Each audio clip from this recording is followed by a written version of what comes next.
こんにちは、シャチパンです。さて本日の動画は TVS レグザより65型の有機 EL テレビ 65X9900R を提供いただきましたので紹介していこうと思います。このモデル、レグザの最上位に位置づけられた有機 EL テレビなんですが、初めに言っておきます。すごいです。今回はシャチパン家にある4年前の有機 EL 最上位モデルも横並びで比較していきますので、4年間の技術の進化もぜひ味わっていただけたらなと思います。ということで早速やっていきましょう。今回は画質、録画機能、便利機能、サウンド、リモコン、価格、気になったところ、総評という流れでご紹介していきます。まずは画質について。百聞は一見にしかず。ここでは2021年に発売された有機 EL 最上位モデルと並べて比較してみましょう。4年分の技術の進化がこちら。いかがでしょうか。正直、肉眼ではカメラ映像以上の差を感じることができたのですが、圧倒的に違うのは明るさです。従来の有機 EL は白い被写体については元気がないなと思う時がありました。要はパッと弾けた白というよりはやや落ち着いたグレーに見えるという場面です。本モデルで搭載されている最新パネルでは昨年モデルの 1.3 倍の明るさ表現を可能にしたこともあり、そういった場面はほぼなくなりました。家の中で見ても眩しさを感じることができるほど迫力ある白表現を実現しています。白画面面積比における明るさはこんな感じ。横軸は画面全体に対する白画面比率、縦軸は明るさです。有機 EL はパネルが熱くなりすぎないよう画面全体の明るさの領域比によって出力を落としますが、有機 EL が得意な夜景や暗めなシーンが想定される APL10% 未満の世界で1000ニトを超え、最大で1300ニト。一昔前では考えられなかったほどの明るさ表現が可能となっています。普段のシーンが想定される APL15 から 30% においても800ニト程度は出ており、もう有機 EL が暗いと言われる時代は終わりを迎えました。個人的にも最大1000ニト出ているかは毎回非常に注目しているポイントです。それは皆さんがカタログや店頭で見かけるであろう HDR 対応とはハイダイナミックレンジ映像のことで、映像制作側が最大1000ニト想定でグレーディングすることが多いからです。そういう意味でも今回ピーク輝度1000ニトを余裕で達成できているのは大きく、実際使ってみてももう十分というか、逆に家庭用でこれ以上の明るさだと眩しすぎるかもなと感じるほどです。また今年のミニ LED モデルと比較しても夜景などのシーンにおいてはむしろ有機 EL モデルの方が明るく、星一つ一つの表現がとてもリアルです。逆に画面全体が雪景色のシーンであったり真っ白な極端な映像の場合は500ニトを切ってきますが、こういった場面は明るくしすぎると逆に眩しいので個人的にはあまり気にならないです。対前年モデルに対しては 1.3 倍の明るさ向上、4年前の有機 EL に対しては比べるまでもなくシーンにもよりますが2倍以上は明るくなっています。さすがにここまで来るともはや別物です。なお最大の明るさという意味では鮮やかモードで明るさマックス設定にすると2100ニトまで出ました。この明るさはさすがに数秒しかキープできませんが驚きです。さらに今回は色表現においても大幅性能アップしています。新パネルの進化によるものです。今回の採用パネルは RGB4 スタック有機 EL パネル。従来の有機 EL の発光層は青色層2層と黄色層の計3層構成でした。この黄色層が今回赤層と緑層の2つに分かれたことで4層となりました。これの何がすごいかというと、テレビは光の三原色といって赤、緑、青から色を作っています。従来は黄色から赤、緑を頑張って取り出していましたが、本モデルは純粋に赤なら赤だけを、緑なら緑だけを光らせればいいので、混色少なく純度の高い赤、緑を生成できるわけです。実際にスペクトル波形を測定してみても、従来より明らかに改善していることがわかります。色表現はいつものように BT2020 のカラーカバレッジを見ます。BT2020 とは現在の公式域規格であり、この三角が色の表現範囲を表し、この三角の中の色の何%の色を表現できるかという内容になります。もし BT2020 の色を 100% 表現できれば、自然界に存在しているほぼ全ての色を表現できると言われています。そのためメーカー含め本チャンネルでも色表現の目安の一つとしています。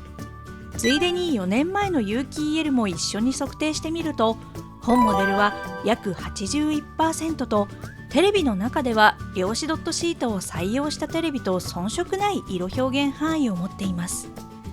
量子ドットを用いていないテレビやゲーミングモニターであれば、せいぜい 60% 程度の表現にとどまるので、本機のレベルの高さがうかがえます。嬉しいことは実はそれだけではなく、効率よく赤、緑を取り出せるようになったということは、消費電力も下がり、スペック上で昨年モデル比なんと3割減、つまり熱にも有利になり、焼き付き耐性も上がっています。まさしく大進化と言える改良です。そんなことよりやってくれたな、レグザさん。うちの4年前の有機 EL テレビは霞んで見えるんだけど、4年でこの進化は効いてないって。もうこれ返さなくていいよね。あ、代わりにさ、こっち返すから。反射防止シートも最上位モデルらしく良質なものが採用されており、反射はご覧のようにかなり抑えられているのが見て取れます。外光反射は黒表現に影響しますから嬉しいポイントです。有機 EL ということで視野角も十分斜めからの視聴に強いです。画像処理エンジンは AI がシーンを判断して高画質にする AI シーン高画質プロで、新たにライブステージシーンが追加。照明による顔の白飛びを抑制したり、引きのショットでアーティストの精彩感をアップします。 AI が判断するシーンも夜景や花火、リング競技、映画、アニメと増えてきましたね。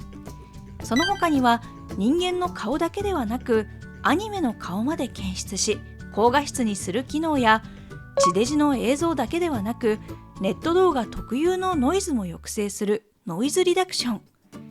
視聴者の位置をリアルタイムで把握し視聴距離に応じて最適画質にする検知システムなど、あらゆるところに力が入っています。 4K 映像、地デジ、ネット動画、ゲームなどを一通り試しましたが、明るさと色の表現はさすがの一言。特に夜景なんかは一つ一つのライトのきらめきに至るまで迫力が凄まじく、まさしくこんな有機 EL テレビを待っていたと言える一品。有機 EL レグザ史上最高の出来と言っていいでしょう。続いて録画機能。レグザといえば外せないのが録画。他社と比較しても力の入れ具合が凄まじいです。まずはレグザ最大の特徴、タイムシフトマシン。地デジ6チャンネルを数日分丸ごと録画しておき、それを好きな時に見ることができる全番組録画機能です。どのチャンネルをどの時間帯に録画するかはこのように細かく選択することができ、録画した番組は過去番組表ボタン一つでこのように番組表のような形式で確認できます。あとはネット動画を選ぶような感覚で楽しめます。見たい番組はボイスボタンを押して話しかけるだけで呼び出すこともできます。ただ単に全録するだけならこれで終わりですが、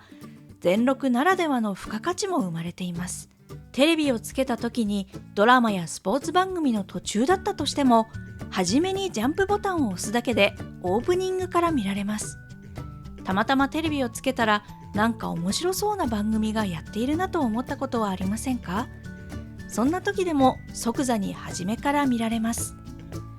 それから個人的に特に便利だと感じているシーンリスト。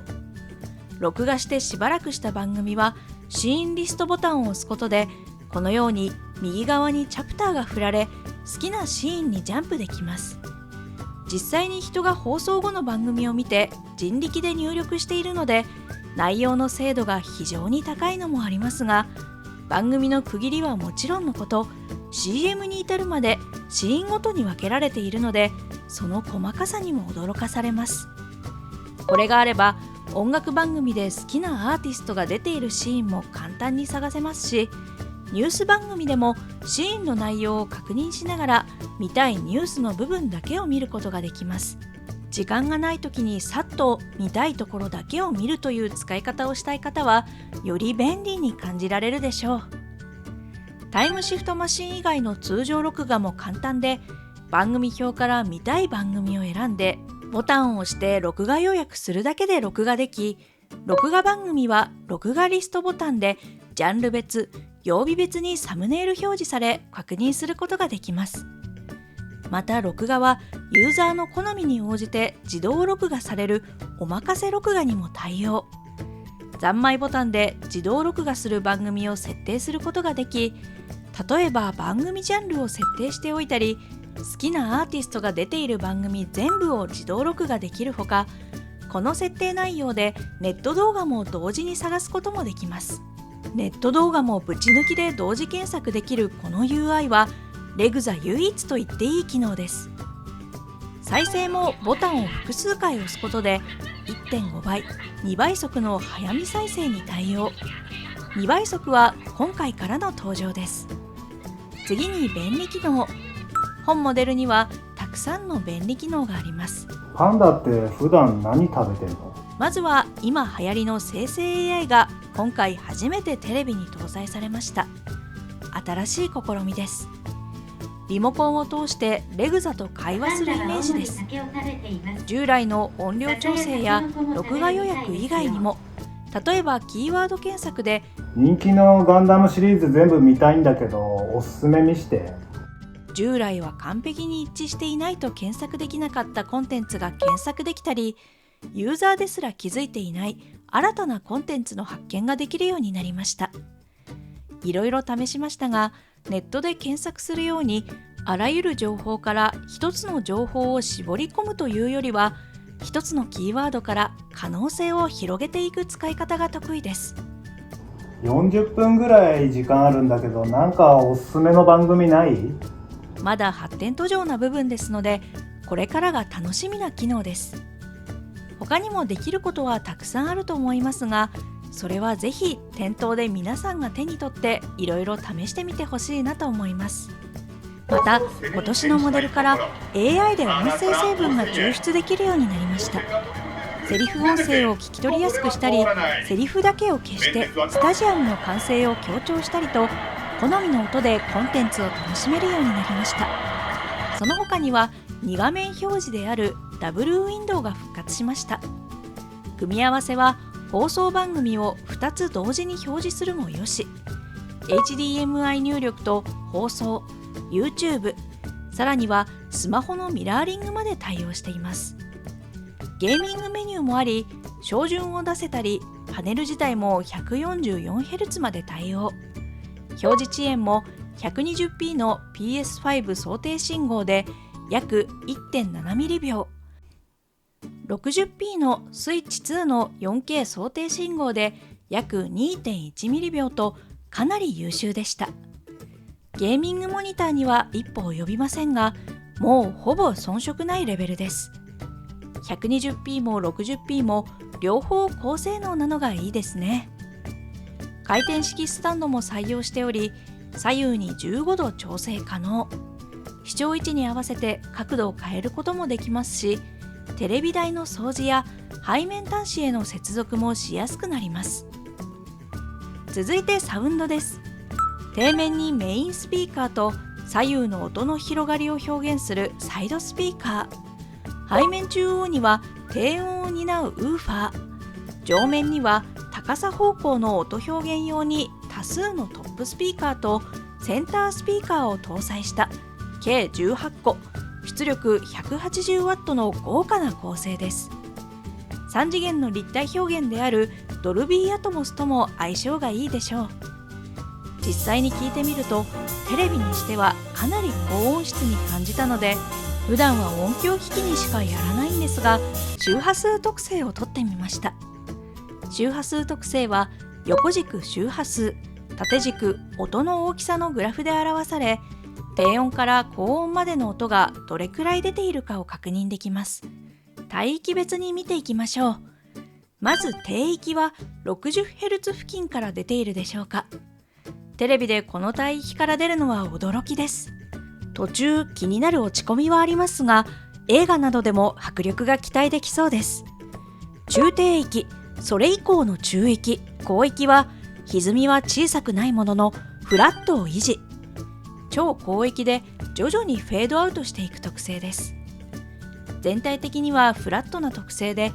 高域をほんの気持ち持ち上げた素直な特性と言えそうです。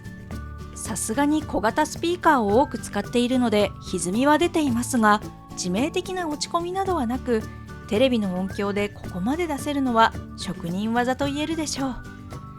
ちなみに普通の汎用モニターなどについているスピーカーの特性はこちらです。こんなに歪みがあると音質を期待するのは絶望的となります。実際視聴するとセリフも聞き取りやすく、高音も低音も感じられ、2、3万程度のサウンドバーでは太刀打ちできない音質じゃないかなと思います。サウンドは番組ごとに低音強調やサラウンドなど自動調整してくれますが、マニュアルでもこのように周波数ごとに細かく設定することができます。続いてリモコンです。リモコンに Netflix や YouTube など主要なネット動画配信サービス用のダイレクトボタンがあり、ワンタッチですぐに楽しむことができます。13個ものダイレクトボタンのうち1つはマイチョイスというボタンがあり、好きな機能を割り当てることができます。アプリだけではなく、このようにテレビの入力切り替えも割り当てることができます。切り替えを頻繁に多用される方には嬉しい機能です。また、ほぼすべてのボタンに傾斜や中央くぼみが設けられており、押しやすく改良されています。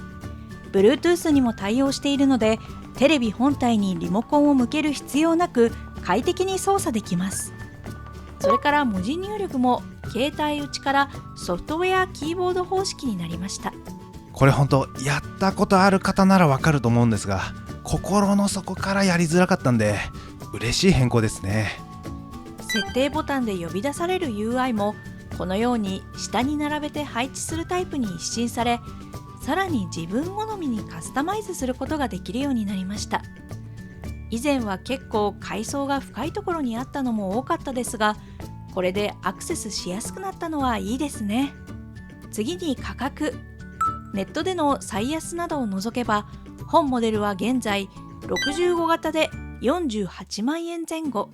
55型で35万円前後となります。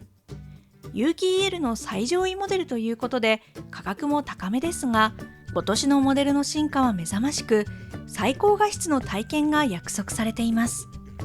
よく対抗馬として上がるのはやはりミニ LED のモデルで、有機 EL よりも大抵安いこともあり迷われている方も多いです。ただ本モデルであれば唯一気になるであろう明るさも家庭用ではもう十分な水準に到達しており、総合画質も有機 EL の方が優れているという見方や意見が多いです。ぜひお店などで実機をご覧いただいて、その吸い込まれそうな黒の表現、進化した明るさ、色表現を体験していただければと思います。なおテレビには最適な視聴距離というものがあります。目安としてはこのようになりますので、ご自身の環境ではどの程度のサイズのテレビがいいのか、一つの目安として参考にしてみてください。続いて気になったところ。たとえ案件であっても気になったところは必ず言うことを条件としていろんなレビューをしてきたシャチパンですが、本機の気になったところは背面の端子の一番上がタイムシフトマシン用の USB 端子になったことで、ケーブルの長さ的にややきついなと感じた程度で、その他見当たりませんでした。それほど画質や使い勝手も満足度の高い仕上がりとなっています。最後に総評です。本モデルは最新有機 EL パネルを搭載したことで飛躍的な進化を遂げたモデルです。また有機 EL の圧倒的な画質に加え、使いやすさにこだわった録画機能や迫力あるサウンドシステム、新たな試みとして生成 AI を活用したレグザの本気をこれでもかと感じる一品となっています。実際使ってみましたが、4年前のモデルとは比べ物にならないほどあらゆる面で進化が見られ、こんな有機 EL テレビを待っていたと感じました。これからテレビを購入予定で画質重視の方はもちろん、録画を多用される方、使いやすいテレビをお探しの方、最新テクノロジーが好きな方など幅広くおすすめできるかなと思います。本動画で魅力を感じた方はぜひ検討候補に加えてみてはいかがでしょうか。なんかこの頃仕事にやる気が出ないんだけど、どうやったらやる気出るかな。やる気が出ないときは小さな目標を立てて達成感を味わうのがおすすめです。好きな音楽を聴いたり、美味しいものを食べ